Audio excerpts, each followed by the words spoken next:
Bonjour à tous, comme vous l'avez vu sur l'introduction de cette vidéo, c'est grave, c'est très grave, c'est extrêmement grave. Encore un effondrement à Dakar. Alors, cet effondrement se passe à Liberté 6 Extension. C'est dans la nuit du mardi 30 au mercredi 31 janvier. C'est aux alentours de 1h du matin, de mercredi, donc il y a quelques jours, que l'effondrement a eu lieu à Liberté 6, pas loin de la radio Alpha Jerry, qui est juste sur les deux voies de Liberté 6. Donc l'effondrement a eu lieu sur un immeuble R+3. Alors très franchement, c'est un effondrement de trop. C'est un effondrement qui crée un ras-de-bol vraiment immense, parce que des vies humaines ont été perdues. Il y a beaucoup de morts dans cet effondrement-là. On parle d'un bilan provisoire de 5 morts.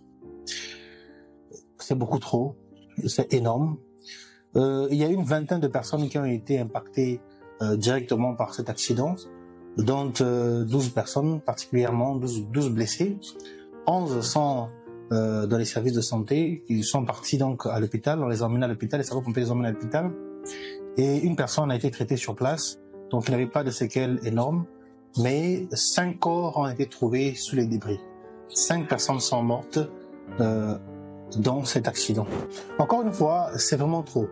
Ce n'est pas le premier effondrement qu'il y a eu à Dakar ces derniers temps. Il y en a eu quelques-uns à Médina, à Fas aussi, il y a quelques mois. Il ne se passe pas de 3 à 4 mois sans qu'il y ait un effondrement quelque part à Dakar. Vraiment, honnêtement, tous les 2-3 mois, on entend parler des effondrements. Il y a des effondrements où la presse intervient, où les choses sont rendues publiques, mais il y a d'autres où rien, il n'y a aucune presse, il n'y a aucune transparence. En banlieue, par exemple, il y a des accidents qui arrivent tout le temps. Sur les chantiers, il n'y a pas de presse pour couvrir ces événements-là. Et donc, on n'entend pas parler de ces choses-là. Mais les effondrements à Dakar, il y en a énormément.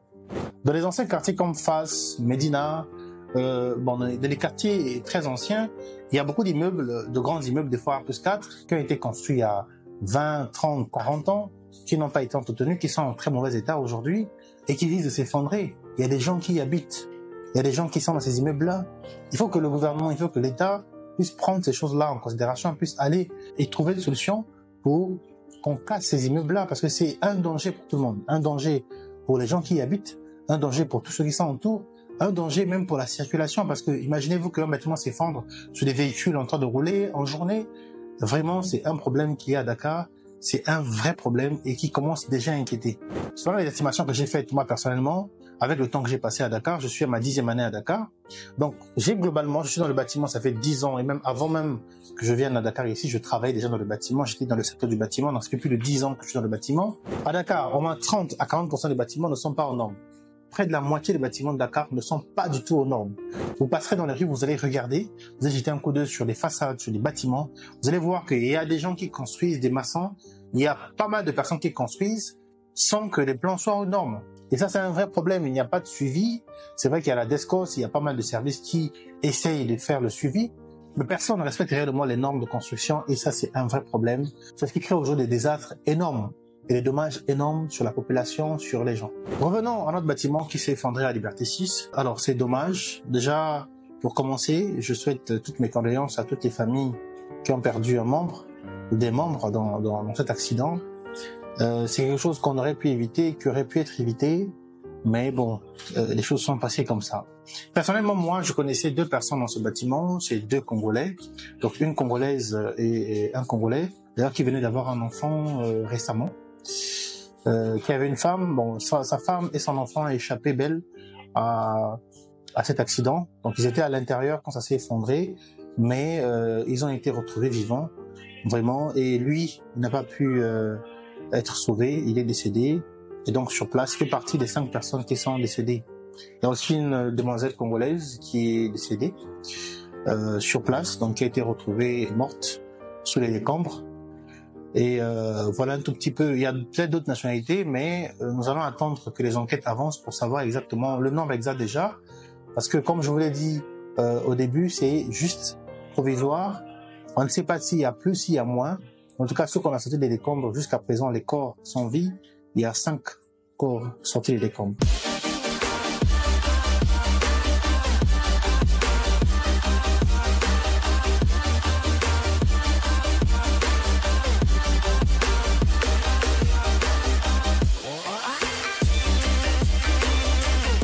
Alors, je vais vous montrer montrer un tout petit peu le bâtiment. On va le regarder, le bâtiment qui s'est effondré.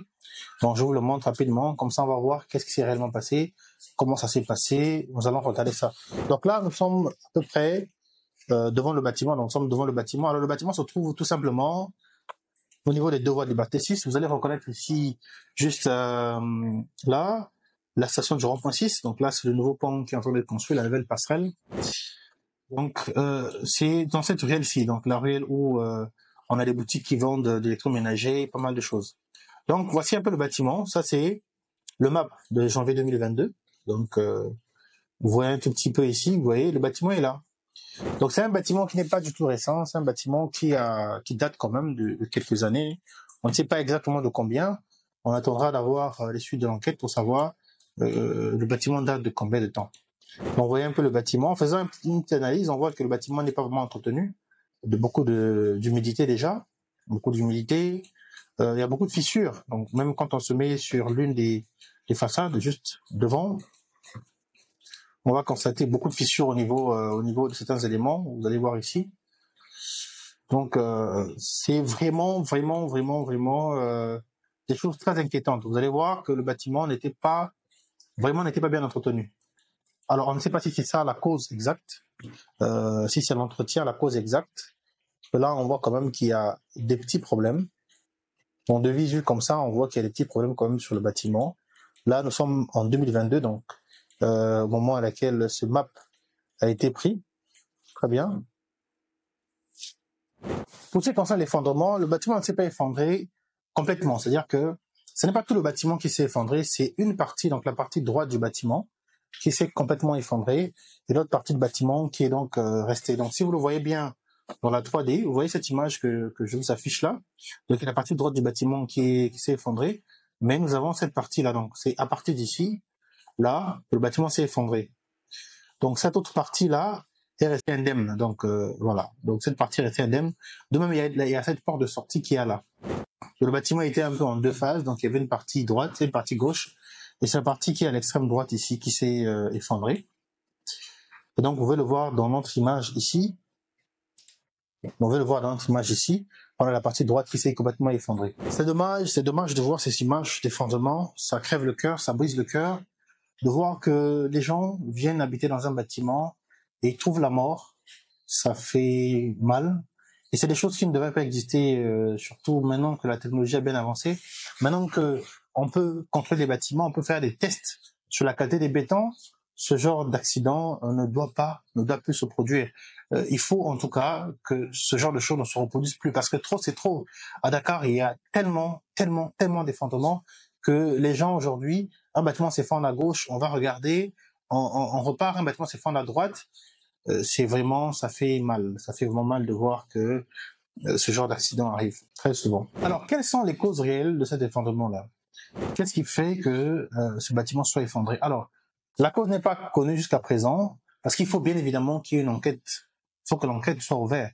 Il faut que le parquet soit saisi ou la gendarmerie. Il faut qu'une enquête soit ouverte et que des sondages soient réalisés, qu'il y ait des tests, que des ingénieurs viennent regarder le bâtiment, l'état du bâtiment pour comprendre qu'est-ce qui s'est passé. Mais néanmoins, nous avons des pistes quand même, selon l'entourage, selon les voisins. Il y a plusieurs éléments qui montraient déjà que le bâtiment avait un problème. Et même le propriétaire qui habitait dans l'immeuble, dit qu'il habitait au rez-de-chaussée, premier étage avec sa famille, a préféré quitter l'immeuble, aller s'installer ailleurs pour que les travaux puissent être faits sur son immeuble. Donc, ça nous donne une petite idée qu'il y avait quand même, peut-être, on ne sait pas, chose à s'alarmer peut-être. Donc, avant que l'immeuble ne puisse s'effondrer, l'immeuble était en travaux. Donc, plus précisément, je pense que ça devait être au rez-de-chaussée. Il y avait des travaux au rez-de-chaussée. Donc l'immeuble est certainement tombé à cause de la fragilisation des structures, de la structure peut-être porteuse des poteaux. Alors je pense que c'est une des causes évidentes. Donc le bâtiment a été fragilisé à un moment ou à un autre et il s'est effondré. Alors ce que vous devez savoir, c'est que un bâtiment ne s'effondre pas comme ça. C'est-à-dire que pour qu'un bâtiment arrive jusqu'au point de s'effondrer, il faut vraiment que la dégradation soit énorme. Moi je suis ingénieur de bâtiment depuis beaucoup d'années et je n'ai jamais vu un bâtiment s'effondrer s'il n'y a pas vraiment de problème. Et même si même quand le bâtiment est fragilisé, le bâtiment ne s'effondre pas souvent sur le coup. Donc, je pense que ce bâtiment-ci, il y avait vraiment un grand problème, peut-être de vieillissement. D'où donc, les travaux de rénovation étaient entamés pour pouvoir voir dans quelle mesure, d'où les travaux de réhabilitation de ce bâtiment. Un autre point important, Quel est le problème de la construction et des bâtiments à Dakar ou au Sénégal? Il y a un vrai problème avec les bâtiments, la construction à Dakar et au Sénégal. C'est un problème qui revient très souvent.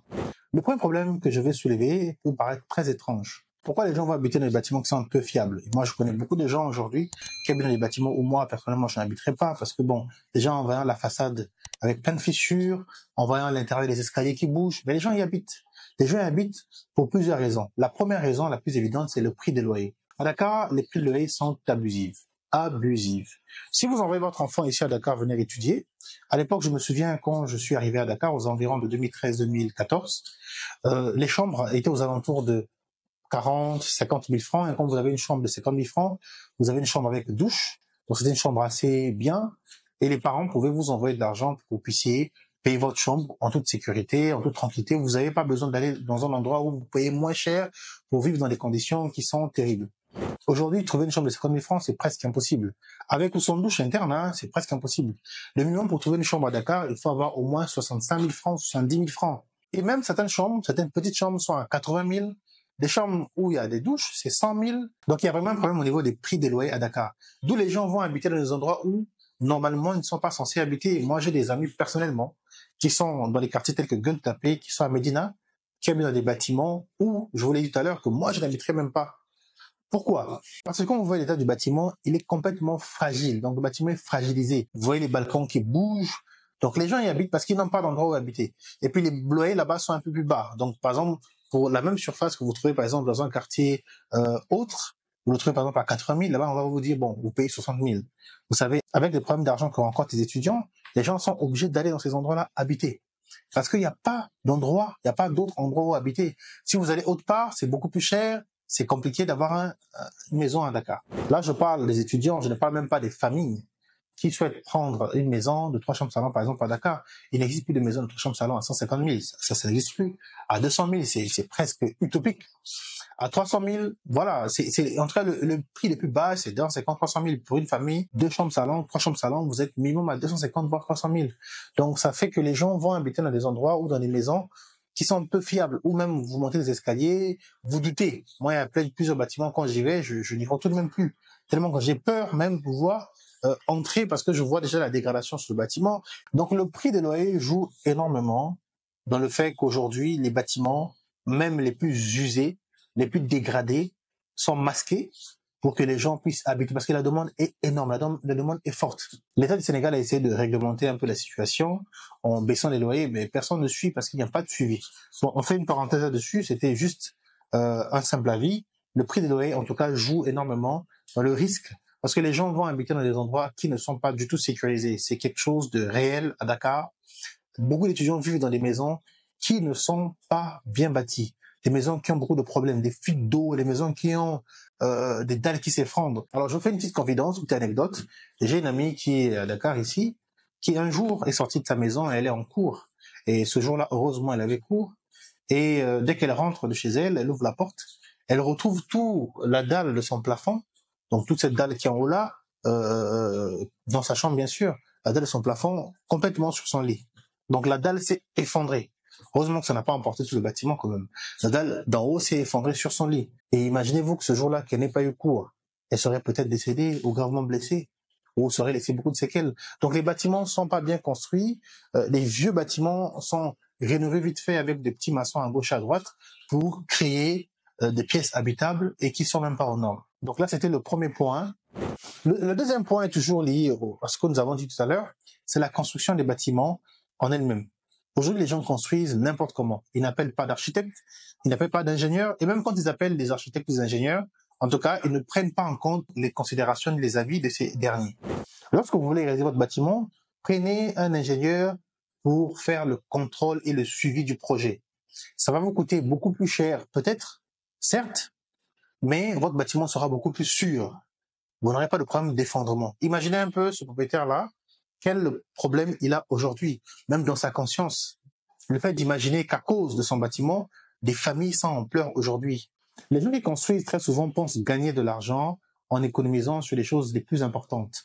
Trouver un architecte, trouver un ingénieur, faire le suivi des travaux. Ils pensent qu'ils économisent 100 000, 200 000, 300 000, 400 000, 500 000, voire même 1 million. Ils pensent économiser, alors que ce n'est pas du tout de l'économie. Parce qu'au fur et à mesure que les personnes avancent, au fur et à mesure que le bâtiment avance, on va se rendre compte qu'il y aura des dégradations qui sont liées à la mise en place, à la mise en œuvre du bâtiment, à la réalisation du bâtiment. Et ça, c'est un vrai problème. Même dans la rénovation des bâtiments, même dans la construction des bâtiments, il faut faire appel aux ingénieurs. Si vous voulez rénover votre bâtiment, vous voulez déplacer des poteaux, déplacer des murs, vous voulez faire quelque chose, faites appel à un ingénieur qui viendra, il va calculer le risque. Il verra s'il y a un risque d'effondrement, s'il y a un risque de ceci ou cela, il vous dira et il va établir un plan d'action. Quand vous prenez, comme pour ce projet par exemple, vous prenez un maçon du quartier qui fait bien, qui est peut-être talentueux, qui est bon, mais qui n'a pas fait des études de structure, qui n'a pas fait des études de calcul de charge de bâtiment, qui n'a aucune expérience sur la contrainte de sol d'un bâtiment. Il ne sait pas tout ça. Tout ce qu'il sait, c'est bien faire les cadres, c'est bien faire les murs, c'est bien placer les poteaux, c'est bien couler. C'est ça qu'il sait faire. Vous confiez vos travaux à quelqu'un qui sait faire que ça, vous mettez en péril vos travaux. Le manque d'experts, le manque d'expertise lorsque on réalise des bâtiments, c'est extrêmement, extrêmement, extrêmement grave. Et vous devez toujours vous faire entourer par des experts. Ça vous coûtera plus cher, comme je l'ai dit tout à l'heure. C'est bien vrai, mais au moins votre bâtiment sera sûr et vous pourrez dormir sur vos deux oreilles, en sachant que vous ne mettez pas en péril la vie des gens et votre propre avenir, parce que vous irez en prison si votre bâtiment s'effondre et si l'enquête détermine bien sûr que vous êtes responsable de cet effondrement-là. Il arrive très souvent que les gens veulent construire un bâtiment R+1 à Dakar, donc ils font des fondations R+1, ils élèvent le rez-de-chaussée et l'étage 1, et plus tard, ils souhaitent augmenter les niveaux de bâtiment, parce qu'ils ont peut-être plus de moyens à ce moment-là, ils ne veulent pas acheter un terrain ailleurs pour faire le projet, ils ont un terrain en plein centre de Dakar, donc ils veulent continuer le projet. Ils font appel aux maçons. C'est dommage. Dans ces cas-ci, il faut faire appel à des ingénieurs pour voir si la structure est capable de supporter ou non un étage ou plusieurs étages de plus. Dans la grande majorité des cas, il n'y a pas d'appel. On ne fait pas appel aux architectes ni aux ingénieurs pour faire des études pour voir est-ce que vraiment ce bâtiment peut supporter plus que ce qu'il y a actuellement. De peur que l'ingénieur ne puisse donner un refus, par exemple, sur la suite, la construction de l'immeuble, par exemple, ou l'extension de l'immeuble, les gens préfèrent prendre un petit maçon qui peut accepter tout ce que vous lui dites. Il dit, bon, écoutez, mettez-moi ici un étage, 2 étages. Il va le faire. Et c'est dommage. Alors, vous dormez un matin, un bâtiment qui était en R+1 devient un bâtiment R+4. Ça, c'est un vrai problème à Dakar. Et il faut qu'il y ait une réglementation claire sur les loyers, les prix des loyers, sur la façon de construire à Dakar. Il faut qu'il y ait des réglementations strictes pour pas que les gens abusent. Aujourd'hui, les gens sont morts et ça fait vraiment mal de voir que c'est un problème qui revient très souvent. Encore une fois, vraiment, c'est dommage. Ça crève le cœur. Ça crève le cœur, en tout cas, c'est dommage de voir à quel point des bâtiments comme ça s'effondrent à Dakar tout le temps. Il n'y a pas beaucoup de réactions au niveau des autorités. Je dois dire, c'est vrai qu'il y a eu beaucoup de réactions et je félicite les sapeurs-pompiers qui sont arrivés tout de suite après que le bâtiment soit effondré. Il y a eu des gens qui ont appelé. Les minutes qui ont suivi, ils étaient là, ils ont fait le travail qu'il faut. Et la police et la gendarmerie qui s'est creusé la zone, ils ont fait un très bon travail, c'est du boulot très excellent. Mais nous voulons plus, nous voulons que les choses avancent dans le bon sens. Aujourd'hui, les gens construisent n'importe comment, c'est l'anarchie. Même au niveau des prix des loyers, les gens mettent des prix des loyers exorbitants. Vous avez une chambre de 100 000 francs, une chambre de 150 000 francs, et des gens qui habitent dans des chambres de 200 000 francs. Il n'y a pas vraiment de limitation. Les gens habitent dans des conditions terribles, dans des petites chambres, et dans des choses qui sont extraordinairement bizarres. C'est un vrai problème qu'il y a à Dakar. En tout cas, j'espère que cette vidéo va éveiller les consciences, va faire comprendre aux gens qu'il y a urgence, qu'on ne peut pas continuer chaque 2 mois, chaque 3 mois, de voir les bâtiments s'effondrer et de perdre des gens, de perdre des personnes, des vies humaines dans ces accidents-là. Vraiment, toutes mes condoléances à toutes les familles éprouvées. C'est avec un pincement au cœur que je fais cette vidéo-là, mais c'était un ras-de-bol, parce qu'aujourd'hui à Dakar, trop c'est trop. Trop de bâtiments s'effondrent et en tout temps. Et ça doit s'arrêter. Il faut que les autorités prennent en charge ce problème. Qu'il y ait vraiment un suivi, un vrai suivi, un bon suivi, pour que les gens ne puissent pas construire dans le désordre comme aujourd'hui les gens construisent dans le désordre. Je vous dis à très bientôt pour d'autres vidéos. Abonnez-vous et à très bientôt. J'espère que nous ne revenons pas à ce genre de thème sur les effondrements et autres. C'est des choses vraiment que nous ne souhaitons plus voir. Donc j'espère que vraiment nous ne revenons pas à ce genre de thème et nous souhaitons vraiment qu'il n'y ait plus d'effondrement à Dakar, que les gens prennent leurs responsabilités. Quand un bâtiment n'est plus apte pouvoir accueillir les gens, que ce bâtiment soit complètement vidé, cassé et reconstruit. Donc voilà un tout petit peu, qu'il n'y ait pas du maquillage, parce que le maquillage, c'est ce qui tue aujourd'hui un bâtiment qui est vraiment vieux, qui a connu vraiment des jours et qui est en fin de vie, mais est maquillé, de nouvelles peintures, de nouveaux enduits, pour juste recevoir les personnes et après causer ce genre de dégradation. Nous en voulons vraiment plus. Et à très bientôt dans de prochaines vidéos. Je vous dis merci d'avoir suivi cette vidéo.